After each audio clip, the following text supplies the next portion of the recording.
नमस्कार। प्रादेशिक समाचार के साथ मैं पूनम करकेट्टा। पहले मुख्य समाचार। प्रधानमंत्री नरेंद्र मोदी ने पश्चिम बंगाल में तूफान उम्फन की वजह से हुए नुकसान का जायजा लिया। रिजर्व बैंक ने कर्ज चुकाने की छूट की सीमा 31 अगस्त तक बढ़ा दी है। राजधानी रांची के झारखंड अग्निशमन सेवा मुख्यालय के भवन में आज सुबह आग लगी। अग्निशमन कर्मियों ने कड़ी मशक्कत के बाद आग पर काबू पाया। और भारतीय खेल प्राधिकरण ने पूर्णबंदी निर्देशों में छूट के बाद प्रशिक्षण फिर से शुरू करने के लिए मानक संचालन प्रक्रिया जारी की। और अब समाचार विस्तार से। प्रधानमंत्री नरेंद्र मोदी भीषण तूफान उम्फन के असर का जायजा लेने के लिए आज पश्चिम बंगाल के कोलकाता पहुंचे। कोलकाता एयरपोर्ट पर प्रधानमंत्री का स्वागत मुख्यमंत्री ममता बनर्जी और केंद्रीय मंत्री बाबुल सुप्रियो सहित अन्य लोगों ने किया। प्रधानमंत्री हेलीकॉप्टर से राज्य के चक्रवात प्रभावित इलाकों का हवाई सर्वेक्षण शुरू कर रहे हैं। प्रधानमंत्री बैठक कर राहत और पुनर्वास उपायों पर चर्चा भी करेंगे। पिछले 3 महीनों में प्रधानमंत्री पहली बार दिल्ली से बाहर निकले हैं। बंगाल में इस तूफान से अब तक 80 लोगों की मौत हो चुकी है। देश की अर्थव्यवस्था में सुधार के लिए भारतीय रिजर्व बैंक ने आज कई कदम उठाए हैं। रिजर्व बैंक के गवर्नर शक्तिकांत दास ने प्रेस कॉन्फ्रेंस में कहा कि लोन लेने वालों को कर्ज चुकाने में 31 अगस्त तक की छूट दी जाएगी। लोगों को व्यवसाय और अन्य कामों के लिए अधिक से अधिक ऋण मिल सके, इसके लिए भी उपाय किए गए हैं। रिजर्व बैंक ने रेपो रेट 0.4% घटाकर 4% कर दी है। इस फैसले से कर्ज सस्ता होगा और महंगाई भी कम होने की उम्मीद है। जानकारी हो कि रिजर्व बैंक वाणिज्यिक बैंकों को जिस दर पर अल्पावधि कर्ज देता है उसे रेपो रेट कहते हैं। लॉकडाउन की अवधि में आज तीसरा अवसर था जब रिजर्व बैंक के गवर्नर ने देश की अर्थव्यवस्था को गति देने के लिए उपायों की घोषणा की। रिजर्व बैंक ने पहली बार कहा है कि 2021 में देश की आर्थिक विकास दर नेगेटिव रह सकती है। मैन्युफैक्चरिंग सेक्टर में 21% की गिरावट दर्ज की गई है। औद्योगिक उत्पादन में 17% की कमी आई है। देश में कोविड-19 संक्रमित व्यक्तियों की संख्या बढ़कर 1,18,447 हो गई है। इस महामारी से 3,583 लोग अपनी जान गंवा चुके हैं। स्वास्थ्य मंत्रालय ने बताया है कि 66,330 रोगियों का उपचार किया जा रहा है। अभी तक 48,533 व्यक्ति उपचार के बाद पूरी तरह स्वस्थ हो गए हैं, जिन्हें विभिन्न अस्पतालों से छुट्टी दे दी गई है। इधर झारखंड में कोरोना संक्रमितों के बढ़ने का सिलसिला जारी है। कल राज्य के विभिन्न जिलों से 18 नए मरीज मिले। उनमें से रांची में 7, बोकारो में 5, कोडरमा और सरायकेला में 2-2 मरीज मिले हैं। गिरिडीह और पूर्वी सिंहभूम में 1-1 कोरोना संक्रमित मिला है। राज्य में अब कोरोना से संक्रमित मरीजों की संख्या 300 से अधिक हो गई है। चतरा में पहला मरीज मिलने के बाद जिला ग्रीन से ऑरेंज जोन में शामिल हो गया है। अब राज्य के 21 जिलों में कोरोना वायरस का संक्रमण पहुंच गया है। लोहरदगा जिले में लोगों को काम उपलब्ध कराने के लिए कई योजनाएं चलाई जा रही हैं। मनरेगा के तहत जिले में 1099 योजनाएं चल रही हैं। प्रस्तुत है हमारे संवाददाता की रिपोर्ट। लोहरदगा जिला में लोगों को गांव में ही काम उपलब्ध कराने को लेकर जिला प्रशासन लगातार प्रयास कर रहा है। इसके तहत लोहरदगा जिला में मनरेगा के तहत 1099 योजनाएं संचालित की जा रही है, जिसके तहत ट्रेंच कम बंड, नाली निर्माण, डोभा निर्माण, बागवानी, मेड़बंदी आदि योजनाओं पर काम चल रहा है। मुख्यमंत्री द्वारा 3 नई योजनाएं भी लॉन्च की गई है। इन योजनाओं को भी लोहरदगा जिला में धरातल पर उतारा जा रहा है। जिले की उपायुक्त आकांक्षा रंजन ने अधिकारियों को निर्देश दिया है कि वे अधिक से अधिक मानव दिवस का सृजन करें। लोहरदगा जिला में मनरेगा के तहत अब तक 42,375 मानव दिवस का सृजन हो चुका है। वहीं अन्य योजनाओं में भी लोगों को उनके गाँव में ही काम उपलब्ध कराया जा रहा है। गोपी कृष्ण कुंवर, आकाशवाणी समाचार, लोहरदगा। सूचना और प्रसारण मंत्री प्रकाश जावड़ेकर एक महत्वाकांक्षी पहल के तहत जनता तक अपनी बात पहुंचाने के लिए आज सामुदायिक रेडियो पर बातचीत करेंगे। ये कार्यक्रम शाम 7 बजे प्रसारित किया जाएगा। यह बातचीत देश भर के सभी सामुदायिक रेडियो स्टेशनों पर एक साथ प्रसारित की जाएगी। श्रोता शाम 7:30 पर हिंदी में और 9:10 पर अंग्रेजी में आकाशवाणी के FM गोल्ड चैनल पर यह प्रसारण सुन सकेंगे। आकाशवाणी का समाचार सेवा प्रभाग आज फोन इन कार्यक्रम में कोरोना संक्रमण पर एक विशेष परिचर्चा प्रसारित करेगा। भारतीय जन स्वास्थ्य संस्थान के अध्यक्ष डॉक्टर के श्रीनाथ रेड्डी परिचर्चा में भाग लेंगे। कार्यक्रम आज रात 9:25 से FM गोल्ड और अतिरिक्त मीटरों पर सुना जा सकेगा। श्रोता स्टूडियो में सीधे फोन कर विशेषज्ञों से सवाल पूछ सकते हैं। नंबर है 011-2331-4433। हमारा टोल फ्री नंबर है 1800-115767। आकाशवाणी के समाचार सेवा प्रभाग से ही फोन इन कार्यक्रम संवाद के तहत आज शाम 7:10 पर रेलवे पर विशेष कार्यक्रम प्रसारित किया जाएगा। श्रोता स्टूडियो में उपस्थित विशेषज्ञ से यात्री रेलगाड़ियों से संबंधित सवाल पूछ सकते हैं। टोल फ्री नंबर है 1800-115767। नंबर एक बार फिर सुन लें, 1800-115767। टेलीफोन नंबर 011-2331-4444 पर भी सवाल पूछे जा सकते हैं। आकाशवाणी के ताजा तरीन समाचारों के लिए आप हमारी वेबसाइट newsonair.com पर लॉग ऑन कर सकते हैं। ताजा समाचार ट्विटर @AIR News Alerts और Facebook page all India radio news पर भी उपलब्ध है। आप प्रादेशिक समाचार एकांश के ट्विटर अकाउंट @AIR News_रांची और Facebook page AIR News Ranchi के अलावा YouTube channel regional news unit Ranchi पर भी हमारे बुलेटिन सुन सकते हैं। प्रादेशिक समाचार आप आकाशवाणी रांची से सुन रहे हैं। राजधानी रांची के डोरंडा स्थित झारखंड अग्निशमन सेवा मुख्यालय के भवन में आज सुबह आग लग गई। दूसरे तल्ले में लगी इस आग को बुझाने में कड़ी मशक्कत करनी पड़ी। अग्निशमन कर्मियों ने जल्दी आग पर काबू पा लिया।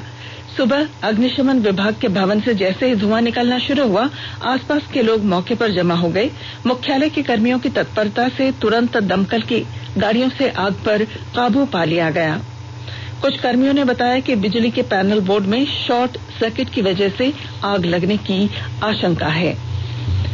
केंद्रीय औद्योगिक सुरक्षा बल के 4 जवान कोरोना पॉजिटिव पाए गए हैं। झारखंड में कल शाम तक कोरोना के 18 नए मरीजों में बोकारो के चास निवासी केंद्रीय औद्योगिक सुरक्षा बल के 4 जवान भी हैं। ये जवान कुछ दिन पहले ही दिल्ली से आए थे। इसी के साथ राज्य में कोरोना संक्रमित मरीजों की संख्या बढ़कर 309 हुई है। इनमें से 137 स्वस्थ भी हुए हैं। स्वास्थ्य और परिवार कल्याण मंत्रालय ने लोगों को सलाह दी है कि वे नोवेल कोरोना वायरस से अपने को सुरक्षित रखने के लिए सभी बुनियादी एहतियाती उपायों का पालन करें और सामाजिक दूरी बनाए रखें। एक रिपोर्ट। सरकार ने कहा है कि आवश्यक वस्तुओं की पर्याप्त आपूर्ति जारी है और लोगों को चिंता करने की कोई जरूरत नहीं है। लोगों को सलाह दी जाती है कि वे आवश्यक वस्तुओं और चिकित्सा सामानों की खरीदारी करते समय धैर्य रखें और शांत रहें। आवश्यक वस्तुओं को खरीदने के लिए बार बार बाहर निकलने से बचें। साथ ही लोगों से हाथ मिलाने और गले लगने से भी बचना चाहिए। बाजार, मेडिकल स्टोर और अस्पतालों में लोग कम से कम 1 मीटर की दूरी बनाए रखें। घर पर गैर जरूरी सामाजिक समारोह से बचा जाना चाहिए और घर पर मेहमानों को नहीं बुलाना चाहिए। लोगों को अपनी आंख, नाक और मुंह छूने से बचना चाहिए और लगातार हाथ साफ करते रहना चाहिए। हाथ को दोनों तरफ से कम 20 सेकंड तक रगड़कर धोना चाहिए। यदि कोई व्यक्ति खांसी या बुखार से पीड़ित है तो वह दूसरों के संपर्क में आने से बचे और डॉक्टर से तुरंत परामर्श ले। स्वास्थ्य मंत्रालय ने कोरोना वायरस के बारे में जानकारी के लिए एक टोल फ्री नंबर 1075 जारी किया है। इधर राज्य सरकार की ओर से भी कई दिशा निर्देश जारी किए गए हैं। इस सिलसिले में सरकार ने हेल्पलाइन नंबर 181 जारी किया है। सरकार ने कहा है कि कोरोना वायरस से संदिग्ध तौर पर संक्रमित कोई व्यक्ति पाया जाता है तो इसकी सूचना 0651 जो रांची का कोड है और टेलीफोन नंबर 2261-000 तथा 2261-002 के अलावा फैक्स नंबर 2261-856 और मोबाइल नंबर 9955837428 पर दी जा सकती है। आकाशवाणी रांची भी आपसे अपील करता है कि कोविड-19 के संक्रमण से बचने और अन्य लोगों को सुरक्षित रखने के लिए कृपया घर पर ही रहें और सरकारी दिशा निर्देशों का पालन करें। वंदे भारत मिशन के तहत खाड़ी देशों के मस्कट, दोहा, रियाद, बहरीन और दुबई से 7 उड़ानों से आज 1000 से अधिक भारतीय स्वदेश लौटेंगे। आज दुबई से श्रीनगर के लिए वंदे भारत उड़ान के तहत लगभग 150 लोगों के वापस लौटने की उम्मीद है। वरिष्ठ नागरिकों को, मेडिकल एजेंसी, इमरजेंसी, गर्भवती महिलाओं और जिनकी नौकरियां जाती रहीं, उन्हें भेजने में प्राथमिकता दी जा रही है। लॉकडाउन 4 के दौरान देश के कोने कोने से श्रमिक गुमला जिले में आ रहे हैं। गुमला जिला प्रशासन इन प्रवासी श्रमिकों को उनके गृह प्रखंडों में भोजन की सभी औपचारिकताएं पूरी कर रही है। प्रस्तुत है हमारे गुमला संवाददाता की रिपोर्ट। अब तक 10,000 श्रमिक गुमला आ चुके हैं, जिन्हें होम क्वारंटाइन या संस्थागत क्वारंटाइन में रखा गया है, जबकि दूसरे जिलों से 6,100 श्रमिकों को गुमला आते ही जिला प्रशासन ने उनका थर्मल स्क्रीनिंग के बाद भोजन व वाहन उपलब्ध कराकर उनके गृह जिलों में भेजा जा चुका है।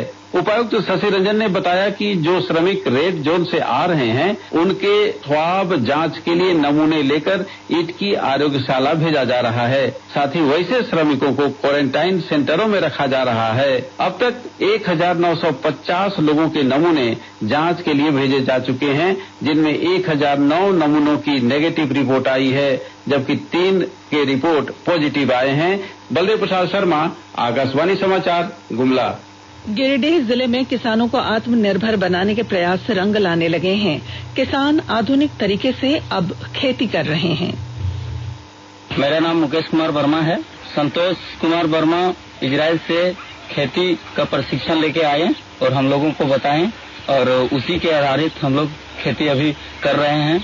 मिर्ची, झींगा, करेली, कद्दू, नेनुआ, तरबूज, और अच्छी मुनाफा हम लोग को हो रहा है। वहाँ पर जब हम खेती का तकनीक देखे कि हर प्रकार का तकनीक वहाँ जैसे खेती में लगा हुआ है, drip irrigation, solar system, poly house में सब्जी की खेती, तो सारा चीज दिखाया गया और समझाया गया, बुझाया गया हम लोग को।